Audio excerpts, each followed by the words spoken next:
এই আশ্রমে দাঁড়িয়ে আমরা আলোচনা করছি, যেখানে মহারাজের সুদিন কুমার মিত্র মহাশয়ের বাণী দিয়েই আজকের অনুষ্ঠান শুরু হয়েছিল। স্বামী সুপর্ণানন্দজি মহারাজ মানুষকে ধরে এগিয়েছিলেন।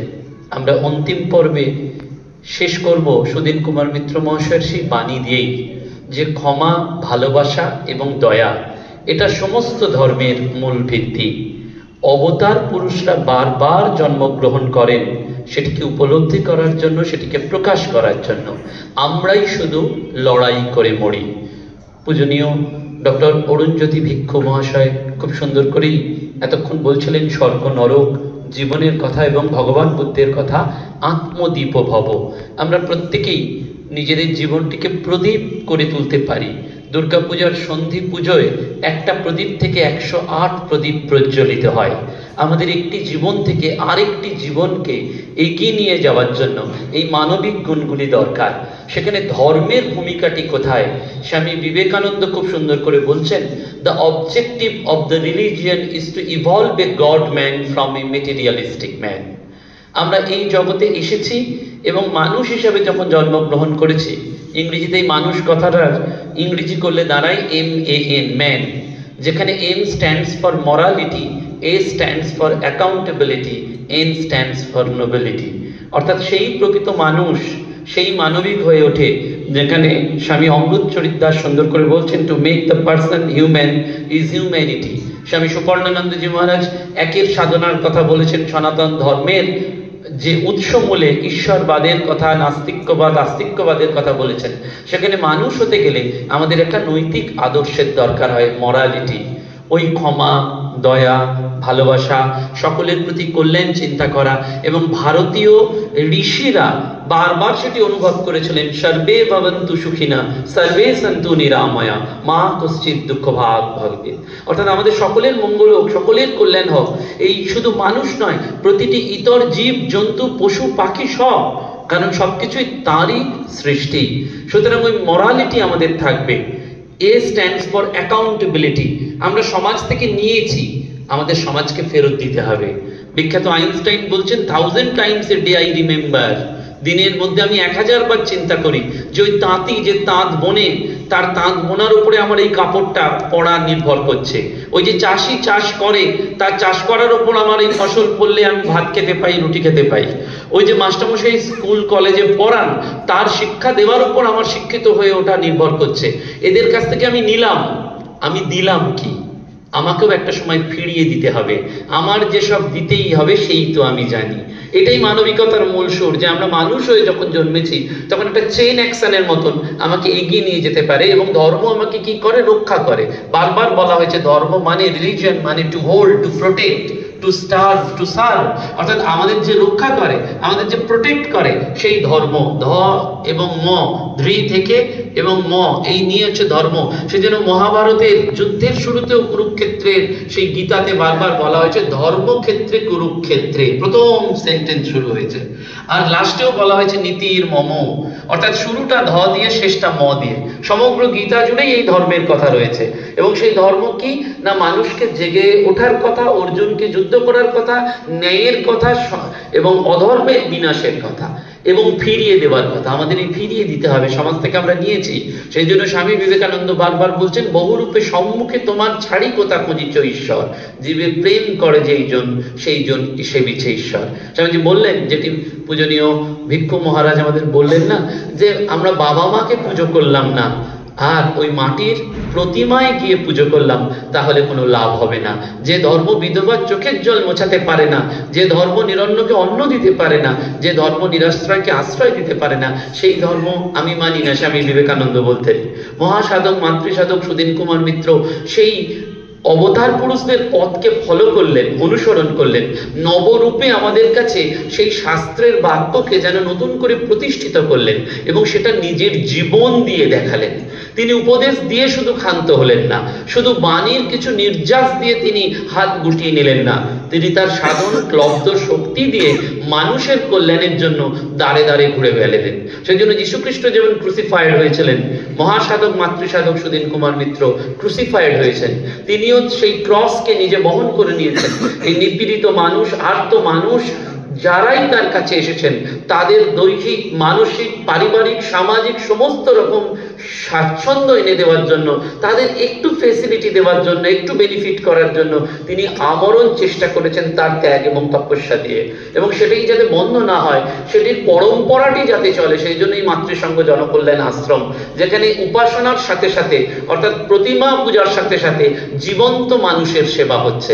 এখানে কোথাও মিলে যাচ্ছে ম্যাক্রোকজম এন্ড মাইক্রোকজম, অর্থাৎ ইউনিট লেভেলে যেমন মা আদ্যামায়ের পুজো হচ্ছে, রাধাকৃষ্ণের পূজা হচ্ছে, সর্বত্যাগী দেবাদিদেব শঙ্করের পূজা হচ্ছে ইউনিট লেভেলে, আর বৃহতের লেভেলে এই যে প্রতিদিন নরনারায়ণ আসছে, জীবন্ত ঈশ্বর আসছেন, তাদেরকে অন্নদান, বিদ্যাদান, স্বাস্থ্যদান এবং নানান রকম শাস্ত্রপাঠ শুরু হয়েছে ইদানিং, প্রতি মাসে সৎসঙ্গত হয়। তাছাড়াও আপনারা জানেন বহু রূপে বহু মানুষ আসছেন, তাদের বিভিন্ন দিক নিয়ে এখানে আলোচনা হচ্ছে, সৎপ্রসঙ্গ হচ্ছে।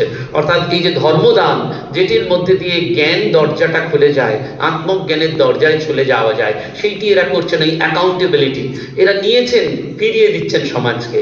আর শেষটা হচ্ছে নোবেলিটি, অর্থাৎ একটা আদর্শ থাকবে। আমাদের স্বামী অমৃতচরিত দাস 5টা হিউম্যান ভ্যালুজের কথা বলেছেন, বুদ্ধদেবও সেই কথা বারবার বলেছেন, অষ্টাঙ্গিক মার্গের কথা আমরা পাই। যুগে যুগে মহাপুরুষরা এসে সেইটি আমাদের রিমাইন্ড করে দিয়েছেন, আমরা ভুলে যাচ্ছি। কিন্তু বিস্কুট যেমন সেই একই ছিল না, কিন্তু প্যাকেজটা বদলাচ্ছে। অবতার এসে সেই প্যাকেজিং এর মতন সেই একই সত্যকে, একই ঋষি বাক্যকে বারবার আমাদের জানিয়ে দিচ্ছেন যে ধর্ম এবং মানবিকতার মধ্যে কোনো ভেদ নেই, বরঞ্চ ধর্ম প্লাস মানবিকতা সমান সমান মানুষ, সমান সমান দেবতা হয়ে যাচ্ছে। অর্থাৎ একজন মানুষ সে যদি ধর্মকে আশ্রয় করে, তাহলে সে আরো ভালো মানুষ হতে হবে। তার জন্য তাকে ধর্ম ত্যাগ করতে হবে না, হিন্দুকে মুসলমান হতে হবে না, মুসলমানকে হিন্দু হতে হবে না, খ্রিস্টানকে বৌদ্ধ হতে হবে না, বৌদ্ধকেও খ্রিস্টান হতে হবে না, বরঞ্চ সে ধর্মের আলোকে আরো ভালো হিন্দু হবে, আরো ভালো মুসলমান হবে, আরো ভালো খ্রিস্টান হবে, আরো ভালো বৌদ্ধ হবে, এবং সর্বক্ষেত্রে দাঁড়িয়ে সেই এককে উপলব্ধি করবে যে জগতের সবকিছুর মালিক সেই পরমেশ্বর এক। তার কৃপায়, তার আশীর্বাদে আমরা এই নবজীবন লাভ করেছি, এই মনুষ্য জীবন লাভ করেছি। আমাদের প্রত্যেককে এই জীবনে কিছু অন্তত মানুষের জন্য কাজ করতে হবে। ওই জন্য বারবার বলছে, to feel my child, feel for the poor, feel for the downtrodden, feel for the ignorant. এই অনুভবের দরজাটা যদি খুলে যায়, তাহলে মানুষ দেখবেন আর মানুষ থাকবে না, সে দেবতা হয়ে যাবে। যেটি সুধীন কুমার মিত্র মহাশয় হয়েছিলেন, তিনি আর মানুষ নন, তিনি মহাসাধক, মাতৃসাধক হলেন। আজকে তাকে আমরা পুজো করছি, তার কারণ একটাই, এই মানবিকতার মধ্যে দিয়ে, এই মানুষকে সেবার মধ্যে দিয়ে মানুষের দুঃখ কষ্টকে তিনি অন্তরে অনুভব করেছিলেন। সেই জন্য তিনি আদ্যামায়ের পুজোর ব্যবহারিক রূপটি প্রত্যেকের জীবনে, প্রাত্যহিক জীবনে, দৈনন্দিন জীবনে তিনি এনেছিলেন। এবং সেই জন্য তার সাধনা আমাদের কাছে বারবার মনে হয় রূপান্তরের সাধনা, সায়েন্স অফ ট্রান্সফরমেশন। তিনি বদলে দিয়েছেন আমাদের আশ্রম শুধু নয়, এই মানুষগুলোকে তিনি একটা আত্মমুক্তির পথ দেখিয়েছেন। শেষ করব একটি গল্প বলে। আমরা প্রত্যেকেই জানি যে ওই নাম্বার সিস্টেম, 9 8-এর থেকে বড়, 8 7-এর থেকে বড়, 7 6-এর থেকে বড়। একদিন সকালবেলায় 9 8-কে বললো যে দেখ, আমি তো তোর থেকে বড়, তুই যদি আমাকে না মারিস তাহলে কিন্তু আমি তোকে চড় মারবো। তো 8 7-কে বললো, নাম্বার 7-কে বললো যে দেখ, 8 আর 7-এর মধ্যে 8 তো বড়, 7 তো ছোট, তা তুই যদি আমাকে না মারিস তাহলে আমি তোকে চড় মারবো। 7 আবার 6-কে বললো, 6 আবার 5-কে বললো। অর্থাৎ প্রত্যেকেই দেখাচ্ছে যে আমি তোর থেকে বড়, আমি তোর থেকে বড়, আমাকে মানতে হবে, আমাকে মানতে হবে। যেটিকে আমরা বারবার বলি মতু আর বুদ্ধি। এই যে সম্প্রদায়গুলোর মধ্যেও মাঝে মধ্যে লড়াই বেঁধে যাচ্ছে, দাঙ্গা বেঁধে যাচ্ছে, কে বড় কে ছোট। আসলে তো বড় ছোটর কোনো জায়গা নেই, কুপমণ্ডুক বলে আমরা বড় ছোটের দৃষ্টি থেকে দেখছি। সবই তো এক। একটা সূর্যের আলোক পড়ছে 10টা ঘটের মধ্যে দিয়ে, একটা ঘট হিন্দু, একটা ঘট বৌদ্ধ, একটা ঘট মুসলমান, একটা ঘট খ্রিস্টান। ঘটগুলো যদি ভেঙে যায় তাহলে কিছুই থাকে না, সেই একই পরমেশ্বর থাকে, নানান রূপ দিয়ে তাকে ম্যানিফেস্ট করা হচ্ছে। তো এই নাম্বার সিস্টেমেও তাই হচ্ছে। 9 8-কে বলছে, 8 7-কে বলছে, 7 6-কে বলছে, 6 5-কে বলছে, 4 3-কে বলছে। এই করতে করতে 1-এর কাছে যখন এলো, তো 1 কাকে বলবে? 1 অবভিয়াসলি শূন্যকে বলবে যে দেখ শূন্য, তুই তো শূন্য আর আমি 1, তুই যদি আমাকে না মানিস তাহলে কিন্তু আমি তোকে দেখে নেবো। 1 0-কে বললো দেখ, আমাদের আগে আগে যারা আছে সবাই ক্ষমতার আস্ফালন দেখিয়েছে যে কে মানতে হবে, আমি তোকে এটা বলবো না, আমি তোকে আমার পাশে নেবো, 9-এর উপরে চলে যাব। 1 যখন 0-কে পাশে নিল, তখন সে 1 0 হয়ে গেল, অর্থাৎ 10 হলো। আর 10 যখনই হলো তখন সে 9-এর ওপরে চলে গেল। স্পিরিটটি সেটাই। আমরা নিজেরা লড়াই করে মরি, যদি আমরা সঙ্গে সবাই একমত হই, সকলকে মিলে একটি সূত্রে যদি গ্রথিত হই, ভগবান শ্রীকৃষ্ণ গীতাতে বলেছেন না, সূত্রে মণিগণাইব, আমাদের সকলকে এক সূত্রে বাঁধতে হবে। আর সেই বাঁধার পথটা হচ্ছে মানবিকতা। আমরা প্রথমে মানুষ, আমাদের মন থেকে আমরা জাত, তাই মানুষ হিসেবে আমাদের প্রত্যেক মানুষের প্রতি একটা দায়িত্ব, কর্তব্য, অঙ্গীকার রয়েছে।